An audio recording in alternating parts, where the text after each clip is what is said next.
Hello बच्चों, let's read this question and the question says that write the reciprocal of 2 plus square root 3। तो आइए बच्चों, इस question को यहाँ पर हम सॉल्व कर लेते हैं। इस क्वेश्चन में हमसे कहा गया है कि यहाँ पर हमें रेसिप्रोकल बताना है 2 प्लस स्क्वायर रूट 3 का।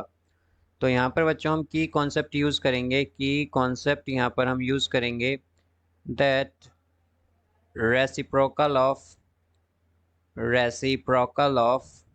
Of a is equal to 1/a। तो यहाँ पर बच्चों अगर हम रेसिप्रोकल करें 2 प्लस स्क्वायर रूट 3 का, तो वो हमारे पास इक्वल होगा 1/2 प्लस स्क्वायर रूट 3 के। बिकॉज हमारे पास अगर कोई भी नंबर ए होता है तो उसका रेसिप्रोकल 1/a हो जाता है हमारे पास। अब हम क्या करेंगे बच्चों, यहाँ पर इस नंबर में 2 प्लस 2 माइनस स्क्वायर रूट 3 से मल्टीप्लाई और डिवाइड करेंगे। 2 माइनस स्क्वायर रूट 3 से मल्टीप्लाई और डिवाइड करेंगे, तो ये आएगा हमारे पास 2 minus square root 3 divided by 2 minus square root 3।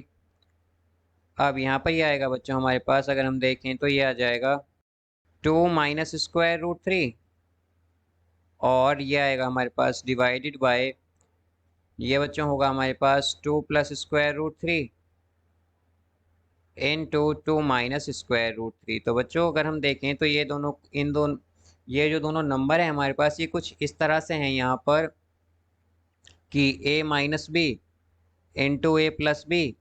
तो हम जानते हैं कि a minus b into a plus b जो है हमारे पास इक्वल होता है a square minus b square के। तो यहाँ पर ये हमारे पास आ जाएगा बच्चों, अगर हम इस आइडेंटिटी का यूज़ करें तो ये आएगा हमारे पास 2 square minus square root 3 square. तो यहाँ से बच्चों हम क्या कह सकते हैं कि हमारे पास 2 plus square root 3 into 2 minus square root 3 क्या होगा हमारे पास, ये होगा 2 स्क्वायर यानी 4 माइनस स्क्वायर रूट 3 स्क्वायर क्या होगा बच्चों, ये 3 होगा हमारे पास। तो यहाँ पर 4 माइनस 3 होगा तो ये 1 आ जाएगा, और यहाँ पर ये होगा हमारे पास 2 माइनस स्क्वायर रूट 3। तो यहाँ पर बच्चों रेसिप्रोकल ऑफ, हम कह सकते हैं कि reciprocal of 2 plus square root 3 is equal to 2 minus square root 3 होगा यहाँ पर।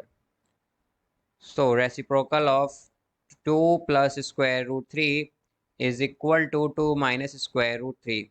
I hope you understood it well. Best of luck. Thank you.